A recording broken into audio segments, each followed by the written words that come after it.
आखिर क्यों अधिकतर लोगों की उर्वशी साधना सिद्धि तक पहुंचने से पहले टूट जाती है? क्यों सालों के जब तब कड़े नियम के बावजूद भी उनको डर, निराशा, पागलपन का सामना करना पड़ता है? सोचिए, एक साधक पूरी श्रद्धा से साधना शुरू करता है, वो सारे नियम मानता है, सही दिशा में बैठता है, सही माला का इस्तेमाल करता है, ब्रह्मचर्य का पालन करता है, लेकिन कुछ ही दिनों बाद उसे अजीब से अनुभव होते हैं। कमरे में तापमान अचानक बढ़ जाना, कहीं से इत्र की भीनी भीनी खुशबू आना, या अधिक रात में पायल की छन छन सुनाई देना।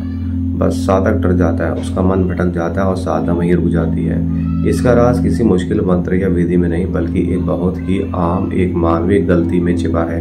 एक ऐसी भूल जिसे बहुत से साधक अनजाने में कर बैठते हैं और अपनी पूरी मेहनत पर पानी फेर देते हैं। आज हम उसी भूल के बारे में बात करेंगे। सिद्धि और असफलता के बीच पतली सी रेखा की बात हम करेंगे।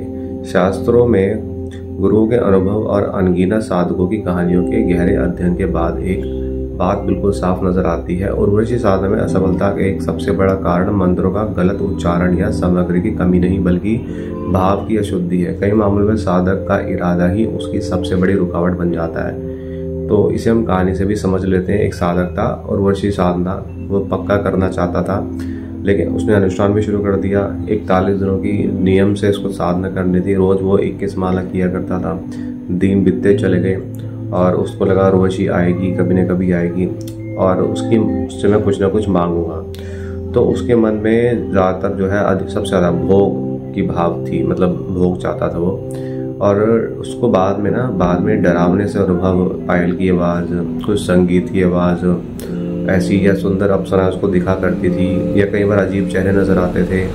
यानी कि कह सकते हैं कि नकारात्मक शक्तियाँ उसके ऊपर असर डालती थी। उसका संतुलन ना मानसिक को बिगड़ने लगा। साधक की गलती क्या थी कि विधि का उसने पालन तो किया, लेकिन उसके इरादे गलत थे। तो दोस्तों, सम्मान करना, ऊर्जा का सम्मान करना बहुत जरूरी है। तो उसने कोशिश तो बहुत करी, लेकिन बहुत से साधक यही गलती कर बैठते हैं। तंत्र और शास्त्र स्पष्ट करते हैं कि अप्सरा दिव्य लोक की सम्मानित योनियां हैं। वो देवताओं का मनोरंजन करती है और कलाओं में निपुण होती है। सिर्फ भोग की वासना की नज़र से उनको नहीं देखना चाहिए, उनके लिए अपमानित होना होता है, अपमान करना। तो अदरवाइज वो आपको खुद ही वश में कर लेंगी, आप क्यों उनको वश में करोगे? खुद ही आपको वश में करके आपकी सारी स्थिति खराब कर देगी। इसलिए आपका जो भाव होता है वो शुद्ध होना चाहिए। तो सही भाव क्या होना चाहिए? उर्वशी साधना को किस नज़रिए से करना चाहिए? एक सुरक्षित और सम्मानजनक मार्ग क्या है जो इस साधना में सफलता दिलाएगा? कई साधक उर्वशी को भोग की वस्तु नहीं, बल्कि एक मार्गदर्शन, एक दोस्त या महाबहन के रूप में भी पूछते हैं। जब आप इस भाव से साधना करते हैं तो आपका मकसद बदल जाता है। आपका लक्ष्य उससे काबू करना नहीं होता, बल्कि उसका आशीर्वाद पाना होता है। आप उससे दुनिया के सुख मांगने के बजाय कला, सौंदर्य, आत्मविश्वास और जीवन में प्रेम का वरदान मांगते हैं। हालांकि कुछ परंपराओं में उन्हें प्रेमिका के रूप में भी सिद्ध करने का वर्णन दिया गया है, लेकिन ये मार्ग कहीं ज़्यादा कठिन है और जोखिम भरा माना जाता है। ये समझना जरूरी है कि ये बात कहीं परंपराओं में मान्यत है, माना जाता है। तो इसका आध्यात्मिक महत्व भी है, इसका कोई कारण है। तो देखिए, ये जो साधना आपको प्रेम, सौंदर्य और कला देने का काम करती है, आकर्षण, तो आप ना कलाओं में बहुत निपुण जाते हैं, आपके अंदर दिव्य गुण आ जाते हैं। तो आप चाहें तो उर्वशी को एक सखी के रूप में जो है सिद्ध कर सकते हैं, ताकि आपको मार्गदर्शन मिलता रहे। तो आप ये सोच के देखिए, आप ये साधना क्यों कर रहे हैं, आपका इरादा क्या है, ये आपको पहले पता होना चाहिए। मन में कोई वासना तो नहीं है। तो देखिए, आपको ना पूरे सम्मान, मित्रता से साथ उनको मित्र बना के साधना करनी है, और जब जाके आपको जीवन का आनंद मिलने वाला है। तो इत्र की सुगंध तो आपको आएगी और आपको आवाज़ें भी आएंगी, लेकिन आपको भयभीत नहीं होना। भाव की अशुद्धि के अलावा दो और गलतियां जो साधकों की असफलता का कारण बन सकती है। दूसरी बड़ी गलती, गुरु के बिना साधना करना। आजकल कई लोग इंटरनेट या किताबों से पढ़कर साधना करने की कोशिश करते हैं। इसे एक बहुत बड़ी और खतरनाक भूल माना जाता है। गुरु के बिना साधना करना तूफानी समुद्र में बिना नाविक के नाव चलाने जैसा है। कहा जाता है कि गुरु सिर्फ विधि बताने वाला शिक्षक नहीं, बल्कि एक रक्षक भी होता है। साधना के दौरान जब साधक का मन डर, शक या वासना से जैसे भावों से भटक जाता है, तो गुरु ही उसे सही रास्ता दिखाता है, नकारात्मकता से बचाता है। और अनुभवी साधक का मानना है कि बिना गुरु के साधना करने पर अप्सरा की जगह कोई और शक्ति आ सकती है, जो साधक को भारी नुकसान पहुंचा सकती है। इसलिए किसी योग्य और सिद्ध गुरु के शरण में जाकर ही जो है सही रास्ता अपनाएं। तीसरी गलती यह है कि साधना को बीच में छोड़ देना।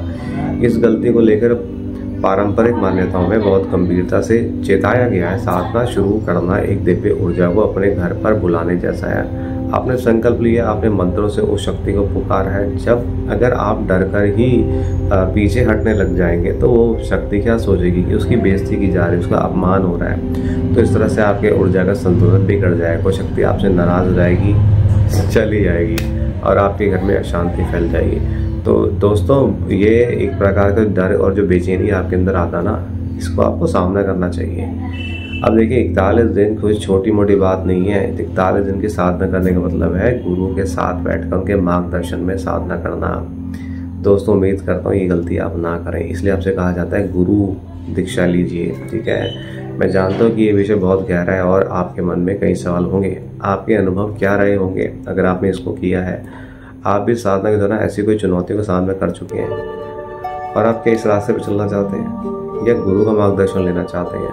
अगर आप ऐसे ही गहरे और प्रामाणिक ज्ञान को समझना चाहते हैं तो चैनल को सब्सक्राइब कीजिए भुवन को, और ये फ्री है। अपना प्यार दीजिए, वीडियो को लाइक कीजिए, शेयर कीजिए। बहुत बहुत धन्यवाद दोस्तों। आखिर में यही आपसे कहेंगे कि उर्वशी साधना कई लोगों की असफलता कारण बन चुकी है और वो कोई बाहरी शक्ति उसको परेशान नहीं करती। हम खुद ही अपना संतुलन खो बैठते हैं।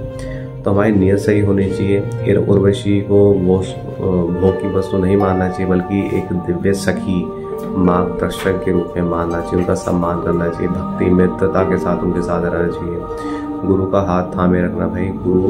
गुरु ही आपको रास्ता दिखाएगा। परंपरा के हिसाब से वो आपको जो है ये साधना करवाएगा।